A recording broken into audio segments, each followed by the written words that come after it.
Chaudhary senior रहनुमा हमारे साथ मौजूद हैं, उनसे जानते हैं कि ये जो रिगिंग का आप लोग भी आके जिक्र कर रहे हैं, तो इसके लिए उन्होंने कोई प्लानिंग भी किया या नहीं।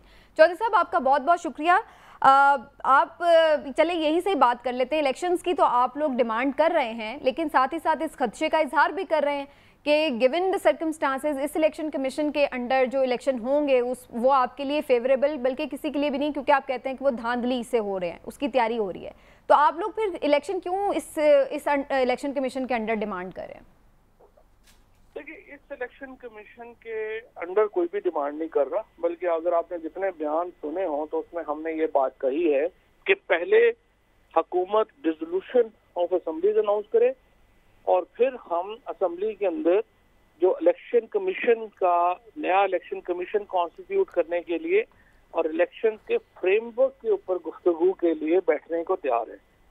तो इस इलेक्शन कमीशन के दो बड़े मसले हैं। एक तो ये इलेक्शन कमीशन जो है वो बायस्ड है और इसके तमाम जो इस वक्त इनका जो कहने मतमा नजर है वो ये है कि किस तरीके से ये इलेक्शन जो है उनको रिग कर सके नून लीग के लिए।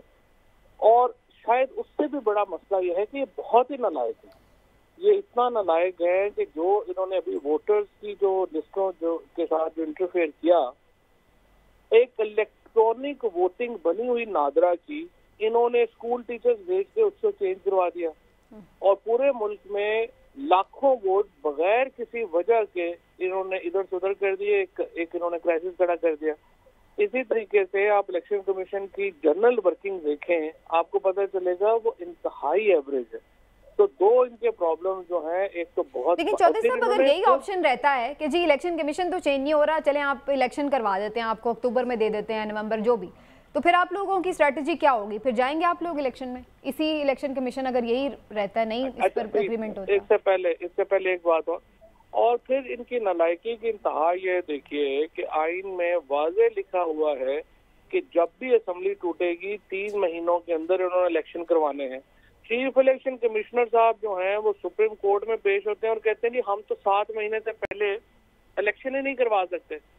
तो इससे पता ये चलता है कि इनका जो बुनियादी प्रॉब्लम जो है वो बायस होना एक प्रॉब्लम है, लेकिन उससे बड़ा प्रॉब्लम इनका इंतहाई नालायक होना है। और इस दो वजूहात से ये इलेक्शन कमीशन इलेक्शन जो है वो नहीं करा सकता। अब जो आपकी तीसरी बात है, देखिए इलेक्शन कमीशन में खुद भी कोई ऑनर होती है, कुछ अपना भी होता है। ये तो नहीं कि जब बंदे जूते लेके पीछे लगे तो फिर ही आपने जान छोड़नी है। जब ये और आधा इलेक्शन कमीशन तो देखें लोटा राजा रियाज अपोजिशन लीडर लगा के उसको उन्होंने लगा दिया। तो इस इलेक्शन कमीशन के ऊपर कौन एतबार करेगा? तो जब एक दफा ये फैसला हो जाता है कि इलेक्शन होने हैं, फिर हमें इस इलेक्शन कमीशन को घर भेजना पड़ेगा। ठीक। अच्छा चौधरी साहब, ये फरमाइए, ये भी खबरें आ रही हैं, खुद शेख रशीद साहब भी मुख्तलिफ इंटरव्यूज़ में इस बात का जिक्र कर रहे हैं कि परवेज़ खटक साहब के मुख्तलिफ हलकों से बातचीत चल रहे, डायलॉग, मुज़ाकरात, बातचीत। तो आप क्या बताएंगे किन टर्म्स पर या किन चीज़ों पर गुफ्तगू हो रही है, अगर कोई हो रही है कुछ, उसके बारे में आप इंडिकेशन देंगे? क्योंकि अभी तो हम ये देख रहे हैं कि कोई फर्दर अनाउंसमेंट भी नहीं आई खान साहब की तरफ से। ऐसा लग रहा है कि कोई वेट की पोजीशन में है, वो वेटिंग पोजीशन में है। देखिए, जो इंशाल्लाह ताला जो डेवलपमेंट्स हैं वो मुस्बत होंगी और हमें उम्मीद है पाकिस्तान में इस वक्त जो सिचुएशन है उसमें एक इकोनॉमिक मेल्टडाउन हो गया है इस हुकूमत की इंतहाई एक नालायकी की वजह से। और हमने देखा ये है कि आप इकोनॉमी रोज आप डिस्कस कर ही रहे हैं, आपके सामने है जो हालात जा रहे हैं। इस किस्म की मईशत का बोझ पाकिस्तानी सियासत ज्यादा देर बर्दाश्त नहीं कर सकती। लिहाजा आपको एक पॉलिसी बनानी है, उसमें आपका 12 ये काम है कि सियासी जमातें भी जो हैं वो एक दूसरे से थोड़ा नजदीक आएं और हम एक कम्प्रिहेंसिव फ्रेमवर्क बना के इलेक्शंस की तरफ बढ़ें।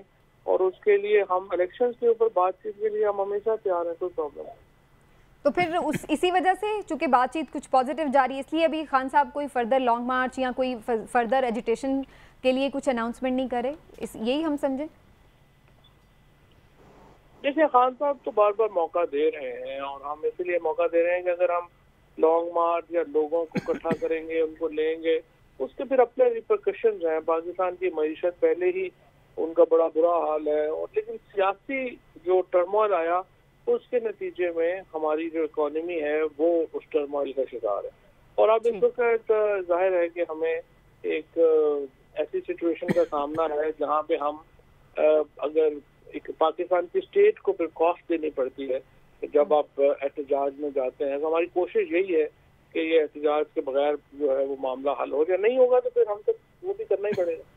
ठीक है, बहुत बहुत शुक्रिया आपका फवाद चौधरी साहब, आपने वक्त दिया। नाज़िर चौधरी साहब पाकिस्तान तहरीक इंसाफ के सीनियर रहनुमा, उनकी गुफ्तगू आपने सुनी, लेकिन एक बात उन्होंने जो बड़ी इंपॉर्टेंट कही है वो ये कि इसका मतलब वाकई खान साहब वेटिंग पोजीशन में हैं इस वक्त और देख रहे हैं कि क्या वाकई कोई जो बैकडोर राब्ते हो रहे हैं उनका कंक्लूजन क्या निकलता है, और उसके बाद फिर वो फर्दर उसके मुताबिक ही अपनी स्ट्रैटेजी को प्लान आउट करेंगे। एक छोटा सा ब्रेक हमारा ड्यू है, एक ब्रेक लेते हैं, वापस आते हैं तो सलमान आबिद साहब की भी राय शामिल करेंगे। और जिस इकॉनमी के इतने ज़्यादा ख़राब हालात हैं, क्या उसमें कोई इंटरम सेटअप की तरफ जाया जा सकता है, वो कैसे इतने बड़े डिसीजन लेगा। एक छोटे से ब्रेक के बाद बात करें।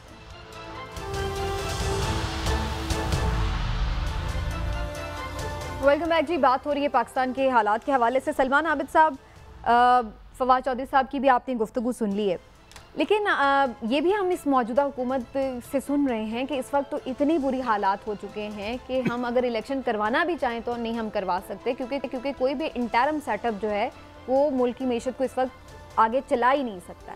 तो फिर क्या वे आउट है अगर इलेक्शन भी नहीं अभी हो सकता? देखिए, बात यह है कि यही PDM और यही पीपल्स पार्टी तो बुनियादी मुतालबा क्या कर रही थी, इमरान खान असम्बलियाँ तोड़ें और फौरी तौर पर नए इंतखाबात का ऐलान करें। तो उस वक्त इलेक्शन हो सकता था, उस वक्त उस इलेक्शन से मुल्क की मईशत को कोई ख़तरा नहीं था। देखिए, बात यह है, जो जनरल गुलाम मुस्तफ़ा साहब ने एक बुनियादी बात उठाई थी कि अगर आप चाहते हैं कि मुल्क आगे ग्रो करे तो इस वक्त हमें एक स्ट्रॉन्ग किस्म की हुकूमत दरकार है। इस तरह की हुकूमत नहीं दरकार जो 5-5, 6-6 वोटों की बुनियाद पर खड़ी हो और उसके सहारे उसके पर लगे हों और उसको जब चाहे खींच लें, जब चाहे उतार लें, जब चाहे चढ़ा दें। ऐसी कमज़ोर हुकूमतों से ना सियासत दुरुस्त हो सकती है, ना मईशत दुरुस्त हो सकती है। एक बात। दूसरी बात यह है कि इसलिए हुकूमत के पास अगर 5 साल का मैंडेट होगा तो वो IMF के पास जाके इंटरनेशनल इदारों के सामने मुल्क के अंदर अपनी long term, mid term, short term economy की पॉलिसी दे सकेंगे। अभी तो शहबाज शरीफ साहब पे भूत ये सवार है कि हमने 2023 का 22 का इलेक्शन या 23 का इलेक्शन कैसे जीतना है। उसके लिए उनको जो है वो जादूगरी करनी पड़ेगी, जहां लोगों को रिलीफ देने के जो है ना अमल की दिखाया जाएगा। तो उसमें सख्त माशी फैसले कहां से हो सकते हैं। इसलिए मैं ये समझता हूं कि अब भी ज़रूरत इस बात की है कि नया इलेक्शन हो, जो भी मैंडेट आता है, जो भी हुकूमत आती है, वो आगे एक लॉन्ग टर्म पॉलिसी चलाए। अब ये जो फवाद चौधरी साहब ने बात की है ना आपके प्रोग्राम में, ये बड़ी इंटरेस्टिंग बात की है। उन्होंने इतराफ़ किया है ना कि पसे पर्दा कोई बातचीत चल रही है। देखिए, मैंने उस वक्त भी कहा था कि जो इमरान खान साहब ने इस्लामाबाद में लॉन्ग मार्च ख़त्म किया, ये किसी आइसोलेशन में ख़त्म नहीं हुआ, कुछ यकीन दहानियां ज़रूर हुई थी। अभी मेरी 3-4 मुस्लिम लीग की लोगों से बातचीत हुई है, वो तो ये कह रहे हैं कि हम बजट के बाद शायद हमें अपना बोरिया बिस्तर लपेटना पड़ेगा। इसका मतलब ये है कि कहीं कोई बातचीत चल रही है, कोई ऐसा वे आउट निकालने की कोशिश की जा रही है जो दोनों जमातों के लिए काबिल कबूल हो और हम आगे की तरफ बढ़े। और ये याद रखिए, इस अनसर्टेनिटी के अंदर, इस गैर यकीनी सूरत हाल में जहां वो कहते हैं कि मईशत दिवालिया हो गई है, मईशत बर्बाद हो गई है, कौन सा इंटरनेशनल इंस्टीट्यूशन आपके साथ आके खड़ा होगा? कौन सा मुल्क आपको सपोर्ट करेगा इस सिचुएशन के अंदर जब आप डूब रहे हैं? कौन सा मुल्क आपको सपोर्ट कर पैसे देगा? जो आप कह रहे थे कि हमें सऊदी अरब पैसे दे रहा है, तुर्की पैसे दे रहा है, फलां पैसे दे रहा है। इसलिए इस सिचुएशन में कोई आगे नहीं आएगा। और आप जितना इलेक्शन को डिले करेंगे, देखिए, आप जितना इलेक्शन को डिले करेंगे उतना ही आपकी जो पॉलिटिकल स्टेबिलिटी वो क्वेश्चन मार्क हो जाएगी, जिसका इंपैक्ट फिर आपकी इकोनॉमिक स्टेबिलिटी के ऊपर। लाली साहब भी कुछ ऐड करना चाह रहे हैं। लाली साहब, आपको शॉर्ट कमेंट ऐड कर लें, फिर मैं कंक्लूजन के लिए जाऊंगी जनरल साहब की तरफ। जी लाली साहब। ये इन्होंने बिल्कुल सही कहा, और अब मैं सिर्फ ये कहूँगा कि ये गवर्नमेंट की बैंक्रप्सी की हद देखें कि इन्होंने जाके शौकत तरीन को कहा चुपके से कि यार तुम आओ, हमें मदद करो फाइनेंस पॉलिसी बनाना, यार तुम आओ, छोड़ो इमरान खान को, हमारे साथ आओ। Can you imagine?